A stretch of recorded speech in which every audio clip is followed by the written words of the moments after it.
Maqaballeessi maqaan taane nuu kennuudhaan dadhabnaan amma warrumatti nu hamatan tan sanatti immoo galaniit achi as immoo yaalaa jiru. Hoogganaa keenya qaalii muummee ministeera keenya Dr. Abiy Ahmed irratti duula gaggeessuudhaan Oromoo hooggansa dhorkuudhaaf shira diinota faana ta'amee godhamu gonkumayyuu fudhataman qabu. Diinonni kun akkuma kaleessa qabsoon Oromoo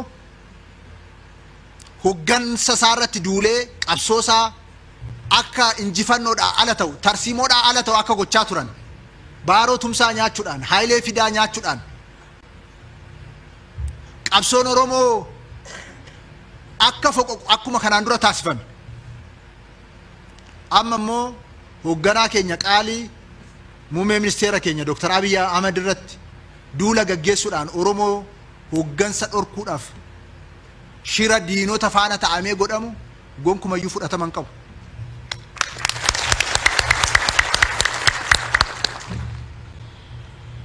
Kaleessa warra kaan faana taatanii Oromoo nyaatan itti har'a garuu hin danda'amu.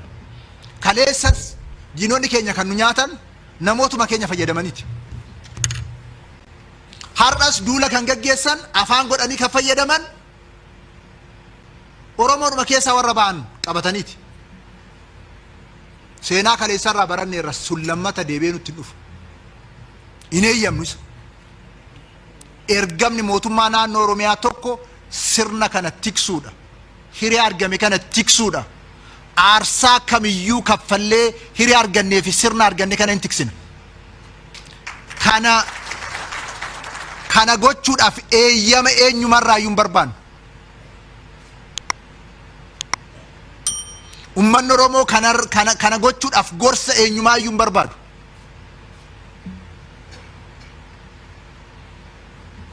Kana waan godheefi uummanni Oromoo waggoottan torban darban misooma raajii ta'e kan hojjete shira samiidhaa gadi xaxame hunda kukkutee kan ce'e.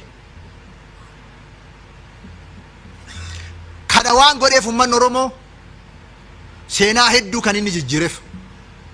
Kana jechuun garuu uummanni keenya ammas rakkoo bulchiinsa gaarii hin qabu jechuu miti. Rakkoo misoomaa hin qabu jechuu miti. Qaba.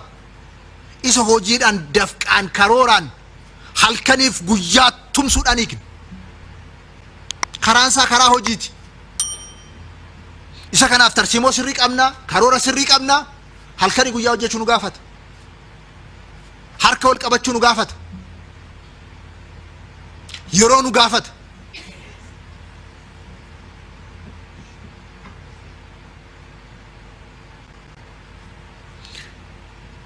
Sirni kaleessaa nurratti silmii ta'ee Oromoo nyaachaa jiraate sun ciccitee dhumaa jira.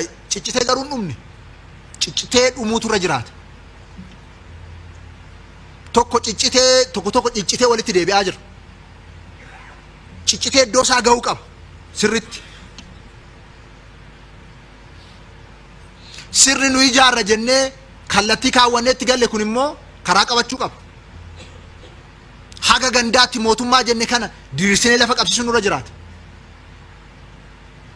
Hojjetaan mootummaa keenya kan ummata qorqu, kan ummata rakkisu, hooggansi mootummaa keenya kan ummata irratti fiudaala ta'u, kan ummata deddeebisu, utuun taane kan ummataaf ifa ta'u, kan ummataaf furmaata ta'u gochuudhaan sirna cimaa lafa qabsiisuun nurra jiraata. Isa kanaan immoo halkanii guyyaa hojjennee misooma dhugaa ta'e sadarkaa hundatti galmeessisaa deemuun nurra jiraata. Isa kanarratti warra dhufanii aggaamanii kaayyoo kana duubatti deebisuu barbaadan fuuldura immoo dhaabbannee qabsoofnee karaa nagaatiin warra nutti qabsaan karaa nagaatiin yaadaan qabsoofnee injifachuu.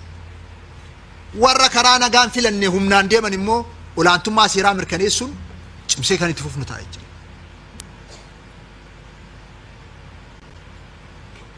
Yaadaan mootummaan keenya karaa dimokiraatawaa ta'een falmamuudhaaf yaada isaa dhiyeessee karaa dimokiraatawaa ta'een deemuudhaaf qophaa'aadha.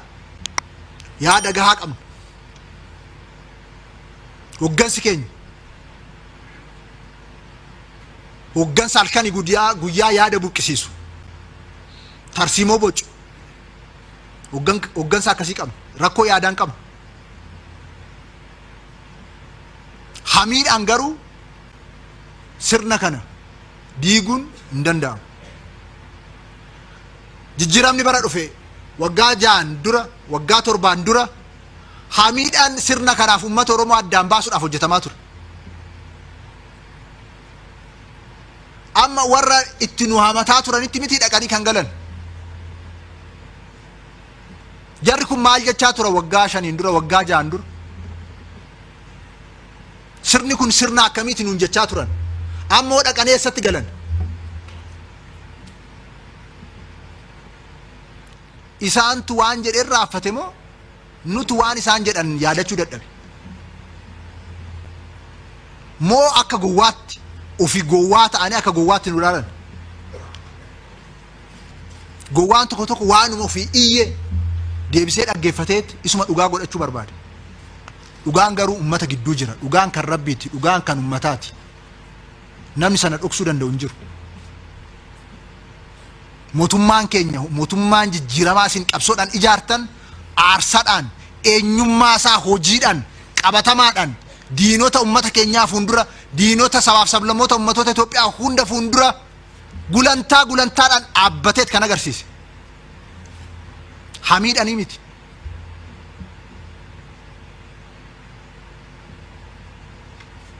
Aarsaadhaan agarsiise.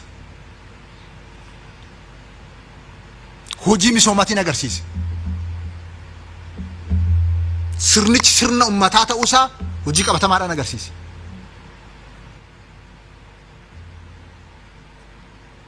Hamiidhaan maqaballeessii maqaan taane nuu kennuudhaan dadhabnaan amma warruma itti nu hamatan tan sanatti immoo galaniit achi as immoo yaalaa jiru. Gorsinan isaaniif qabu karaa Oromootti deebi'a. Ilaaf ilaameetti deebi'a. Walfalmii yaadatti deebi'a. Karaa dimokiraasiitu isin baasa. Warra ofii badee badaa jiru faana yoo deemtan dhumni keessan isaan irraa addan ta'u. Qaamolee kana kanan gorsuu barbaada.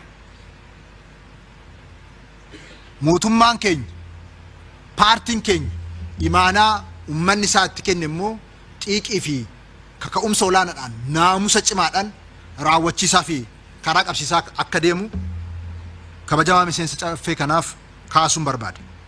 Ummata keenyaaf ibsuun barbaada. Misooma dinagdeef hawaasummaa sadarkaa barbaadamutti fiduudhaaf hojiin adda addaa hojjetamaniiru. Yaaliiwwan adda addaa godhamaniiru. Garuu rakkoo misooma hawaasummaa fi dinagdee kana keessa jiran keessa akkamitti ba'an?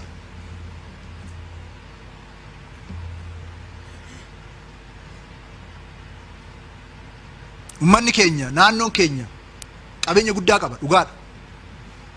Qabeenya uumamaa mana hin jedhamne qabna. Ummata bal'aa qabna. Ummata halkanii guyyaa hojjeteen quufne qabna. Albuuda qabna, bishaan qabna. Lafa biyyee gabbataa qabna. Kana maal gooneetu misoomatti jijjiirraa? Otuu kana qabnu hiyyummaa keessa gadadoo keessa jiraachuun hin qabnu.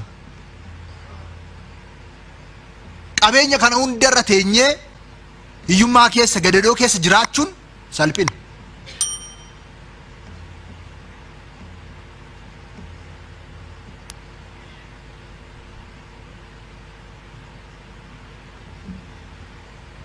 Salphina kana akkamitti keessaa baana?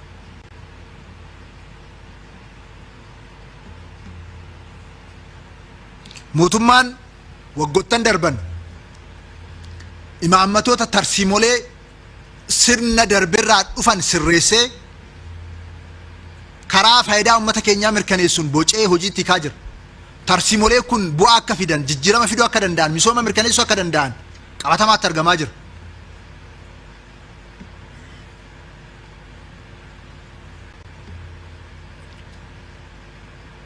Garuu immoo wantoonni gurguddoon 5 xiyyeeffannoo olaanaa barbaadu. Tokkoffaa fi inni duraa qusannaadha. qusannaa gosa lamatu jira. Qusannaan namni dhuunfaadhaan gaggeessu jira.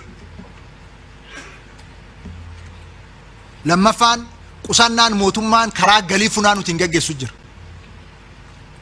Qusannaan namni dhuunfaan gaggeessu investimantiitti ce'uu qaba. Qusannaan mootummaan karaa galiitiin walitti qabu misooma dinagdeef hawaasummaatti ce'uutu irra jiraata. Amma nuyi dhimmoota kana lamaan irratti rakkoo guddaadha kan nuyi qabnu. Namni dhuunfaa oomishee waggaa tokko waan nyaatu argachuun jijjiirama miti. Namni tokko waggaa tokko hojjetee isa hojjeterraa qusachuun dhaan ala qabeenyi uumamu hin jiraatu.